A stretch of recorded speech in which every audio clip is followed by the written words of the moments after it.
Liz and Lisa, welcome and thanks very much for doing this. Thanks for having us. I wanted to begin, if we could, with your own personal experiences with voting, because I know this is meaningful for both of you. And Lisa, maybe begin if you would, because I know you've talked about having these memories of being quite young, voting with your mother. Can we start there? Tell us about that. Sure.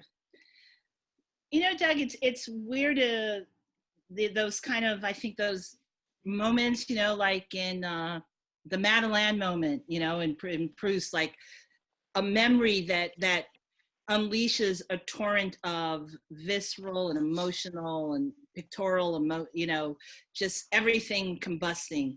And I always remember, particularly in this season, going with my mother, 4 or 5, for the first time. For the first time, I feel like I voted, even though she was the participant. But she actually engaged me in that manner of, like, it wasn't just she wasn't voting, we were voting. This was something that was important for her to give me that civic engagement and to take me into the booth and to talk about the ballot, but what I always remember is taking my hand and pulling the lever with her. And that whole crunchiness to that movement. Almost there's a resistance there for a moment before you actually fully pull the lever down. And that came to her through her parents and through my father's family and their activism and sacrifices that they made for this access to the vote, not only in this country, but also in Latin America. So it's in my DNA, and I'm so happy that actually it was established as an important tentpole in my life very early. So voting was a thing that we did. It wasn't just an individual act. There was something larger there at play. Oh, community based, and that then has a reciprocal kind of engagement with your elected officials. They are there to represent the community and to advocate for what we need. Liz, tell us the story about your father. He worked for the ACLU for a time, and there was an important case that you've talked about, Henrietta Wright, that I think is really relevant to this. Do you mind talking about that? No, I'd love to talk about that. Thank you. Yeah, I mean, I think for a lot of white people, we take voting for granted, right? It's not something we've had to, at least, in my lifetime, to fight for. And I think as a child, it wasn't something that seemed overly controversial. It seemed something, it's a right. But I think as my political understanding of the world grew a little bit, I began to understand, and I think through the conversations that were had at my family dinner table, I began to understand that in fact that was not the case. That in fact voting, that privilege was what made me feel that voting was not something so controversial or flawed. And I learned about a case my father had tried before I was born, which was the case of Henrietta Wright, who was an African-American woman in Mississippi who registered to vote 20 days after the Voting Rights Act was passed. And for those who have seen our film, the Voting Rights Act, was a culmination of decades and decades and decades of struggle and movement. And of course, the civil rights movement and the meetings between Dr. Martin Luther King and LBJ gave birth to this most important civil rights legislation, which said that states' voting laws could not be discriminatory. And she went to register 20 days after this law was passed.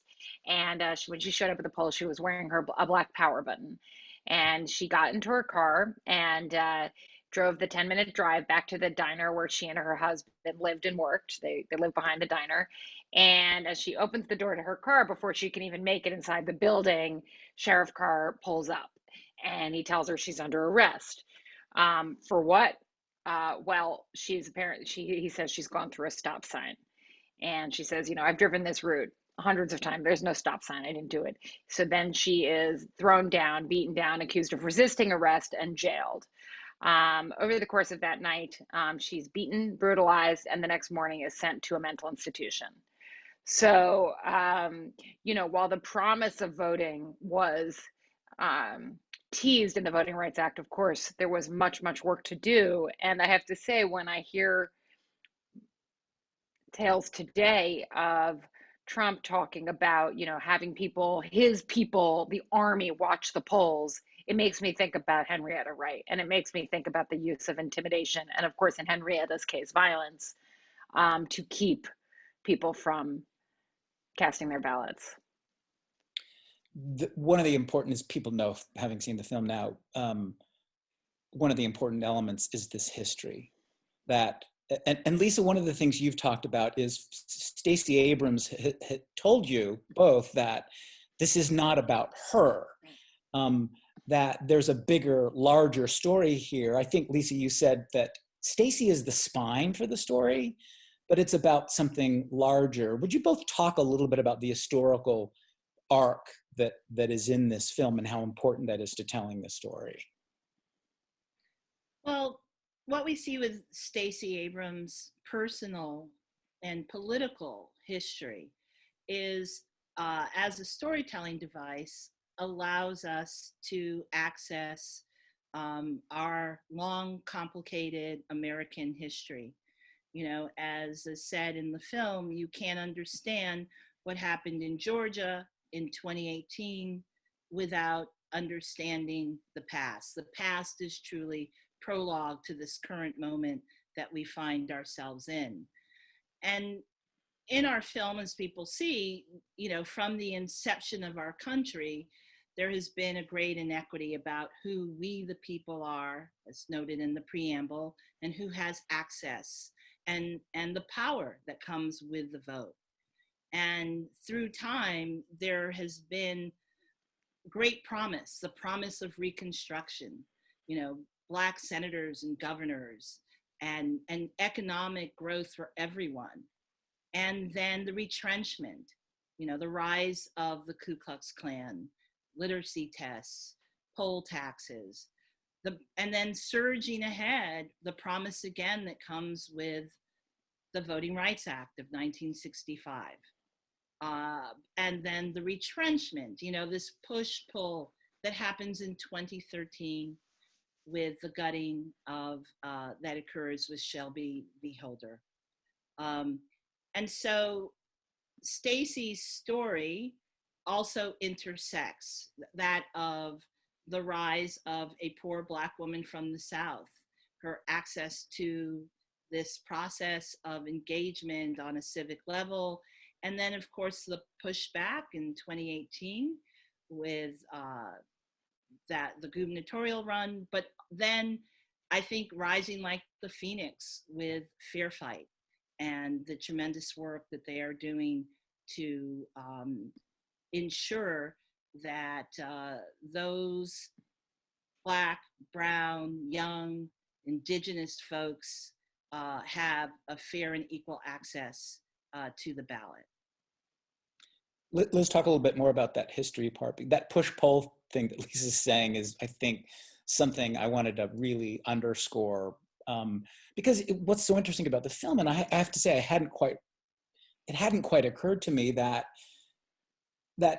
from the beginning, the idea of democracy not being accessible to everyone, it seems like the story of the American experience in some way.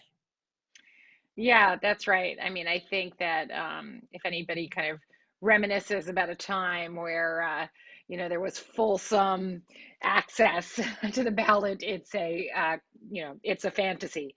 And I think at a certain point, Lisa and I started thinking about this as a monster movie, as a horror movie, where, the tropes of, it's that monster, you gather your forces and you vanquish it and you slice off its head. And then you think, oh, I'm going to go swimming in the water now.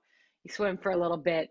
It rears up. It may have a different head. It may be wearing a new mask, but it is the same monster. And by that, I mean, okay, we understand very clearly how how something like a literacy test keeps you from exercising your right to vote. But today people think, oh, voter IDs, that's just fine. But it's this. It has this very similar effect, right? For many indigenous folks, they don't have a street mailing address because reservations don't have them, right? So having a certain kind of ID that leads your street address, which is required to vote, is a form of disenfranchisement. Oftentimes, they don't even have the necessary paperwork to apply for that, street address ID. Or, in Texas, where you can't vote with your public housing ID, but you can vote with your gun license.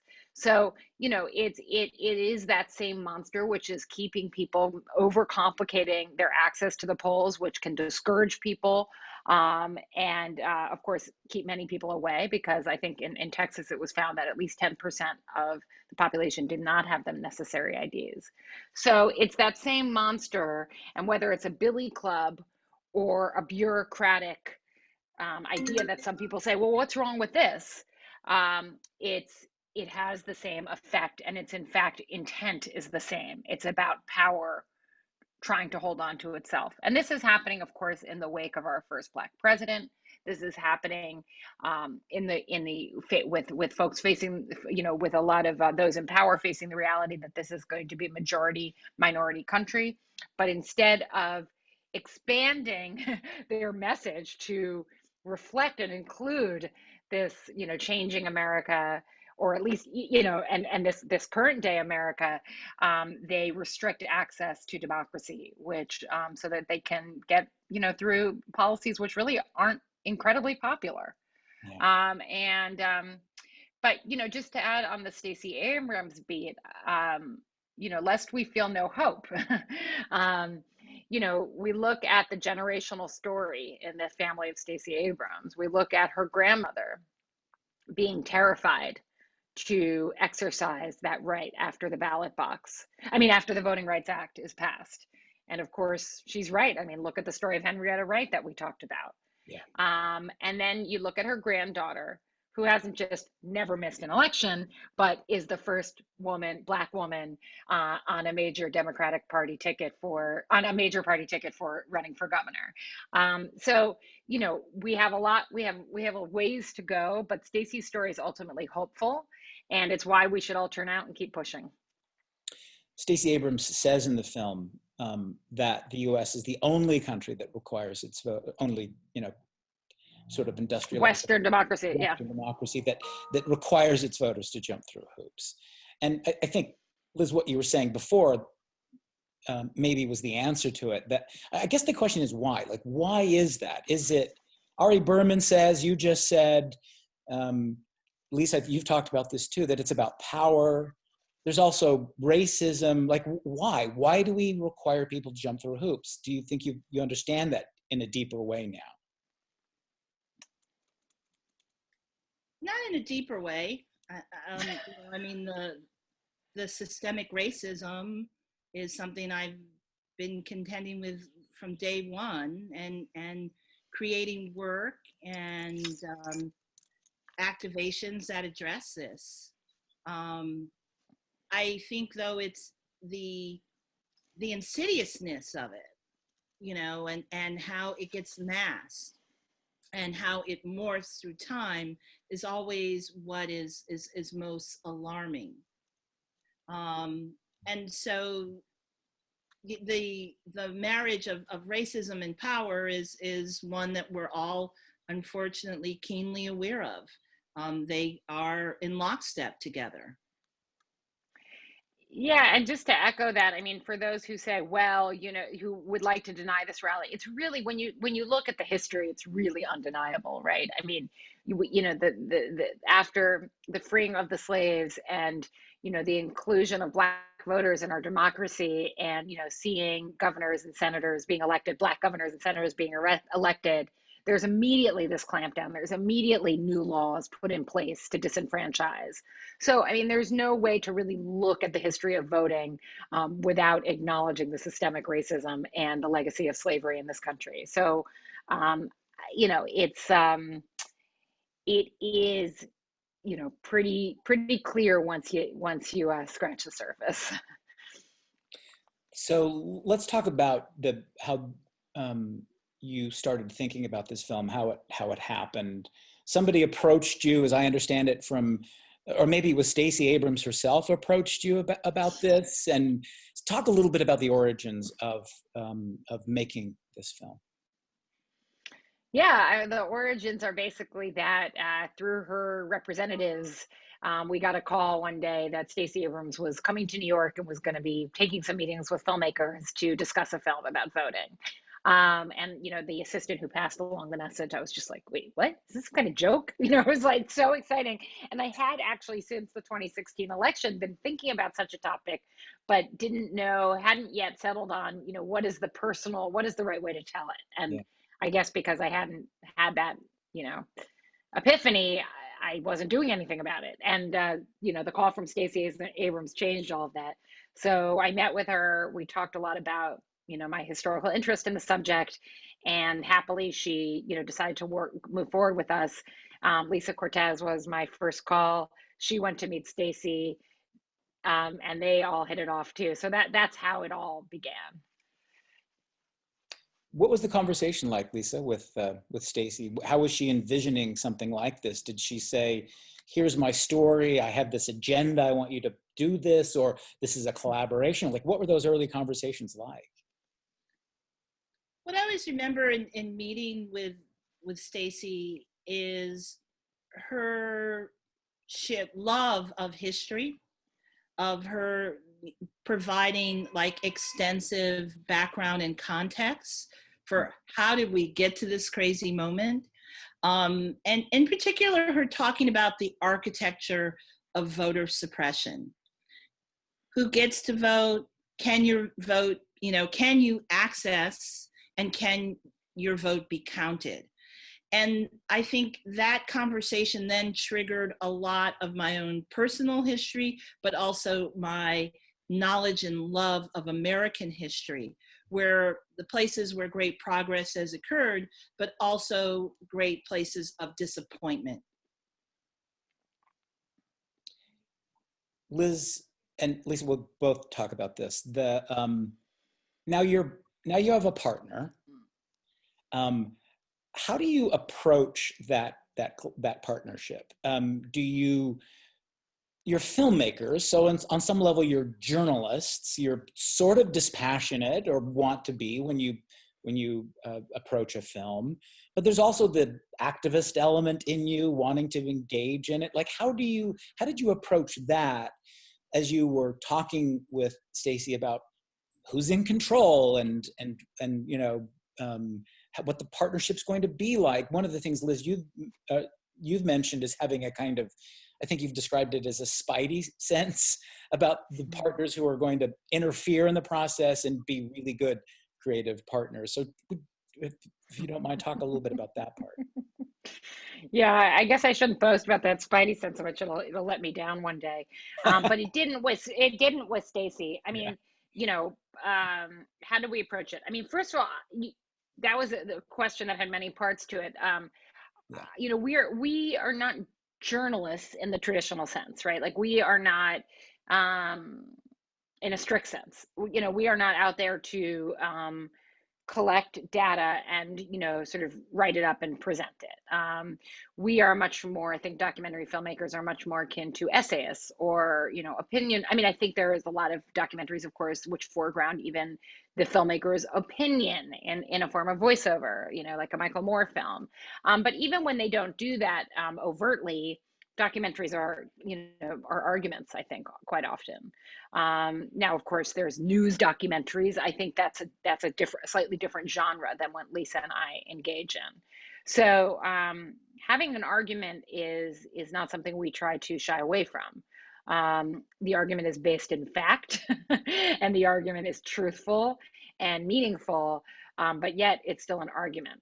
So if I have a partner like Stacey Abrams, I mean, the first thing is our arguments, do we see the world alike? Otherwise, the partnership is not going to work. Same for me and Lisa. Do we see this story the same way? Those are the threshold questions. And if you can answer that question, that you're looking at it the same way, then you can build trust.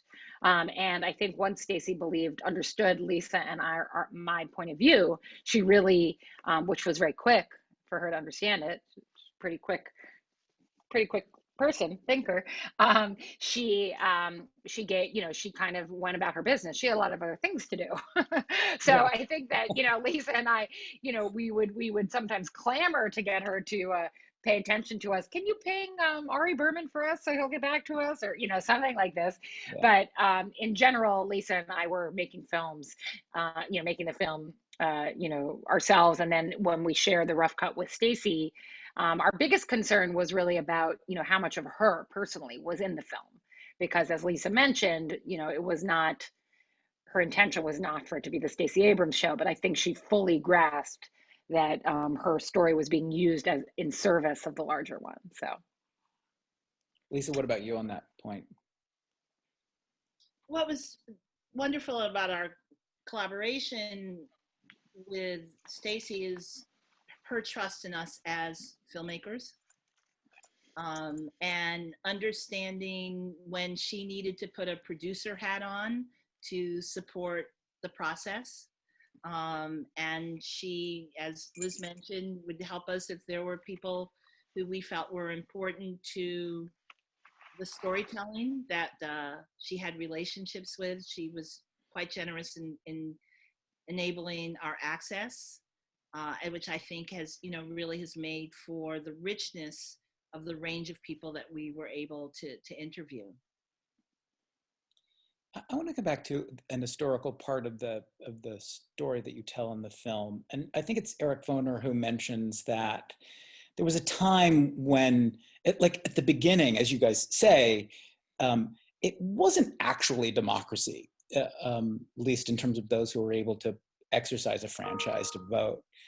But then, as Foner says, they transformed the Constitution into something new and different. Like for the first time, they made it, I think as he puts it, this vehicle where people could claim equality. And I'm wondering, where are we now? There were that push and pull that you were saying, Lisa, where there is equality, or at least an attempt at it, and then retrenchment. Like, where are we right now as you see things? How are you seeing where we are in that sort of that arc of history, I guess?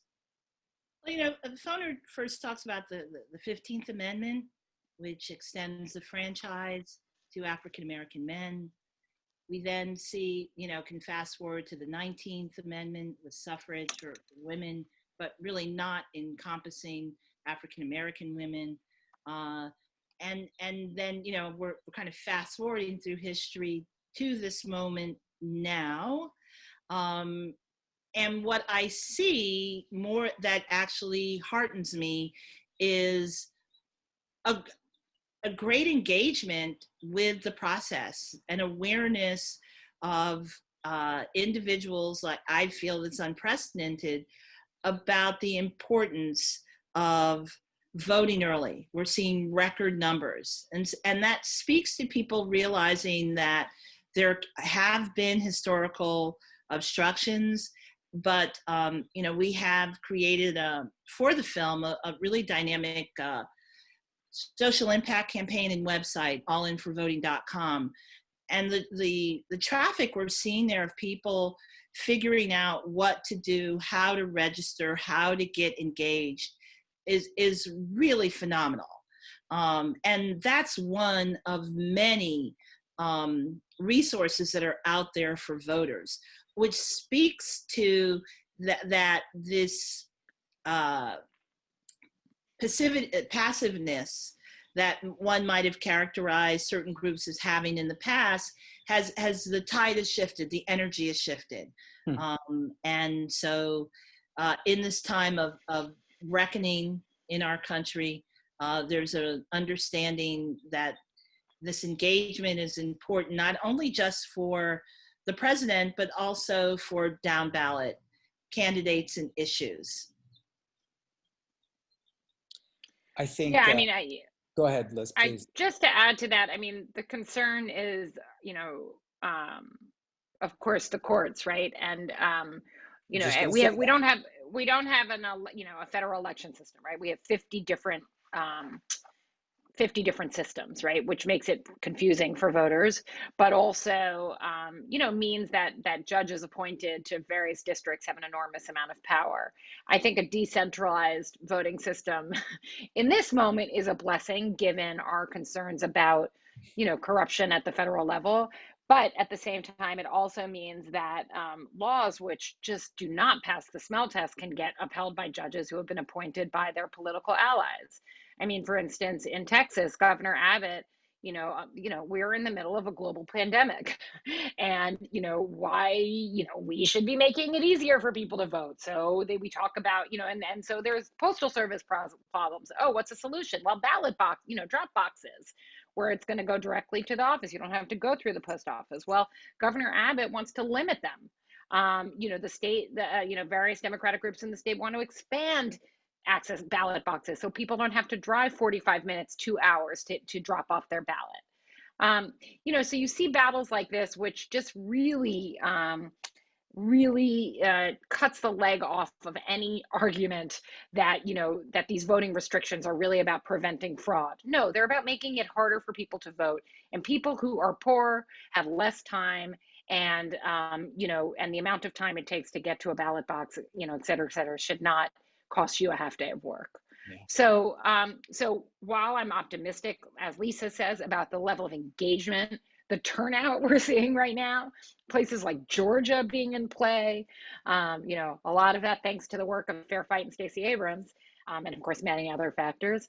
But there's a lot of encouraging signs there. But in many ways, I think the Democrats have really taken their eyes off the balls in terms of the 2 decades, 3 decades long strategy of packing the courts that the GOP has successfully implemented. And it affects everything from a woman's right to choose, to being able to access the ballot box, to healthcare and everything else.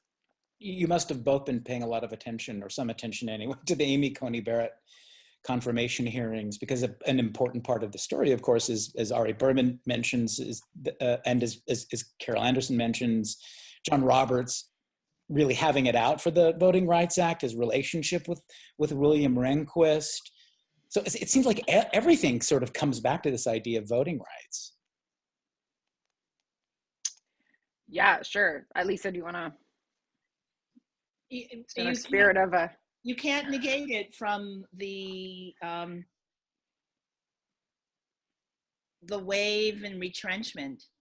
And I think that it is so necessary for people to be focused on this as we enter into the season. Eric Holder says too many Americans take for granted the right to vote. Do you think that's changing? I do. I think there's an awareness right now. I mean, the number of celebrities and athletes who have started their voting rights, social media accounts have focused totally on voting rights, and, this idea of, and I think the pandemic and sort of changing the way that we vote has just focused so much more attention on it, not to mention the fact that we're in, a politically divisive moment where people are energized. So I think that there is much more awareness. I think people who used to turn a blind eye, I mean, Lisa and I showed some of our colleagues who work in our office the film, and they're people who are really well educated. It's like, wow, I had no idea, and I think when you come from a maybe, so I think that, yes, I think people are getting to be more and more aware due to many, many factors, and that's a good thing.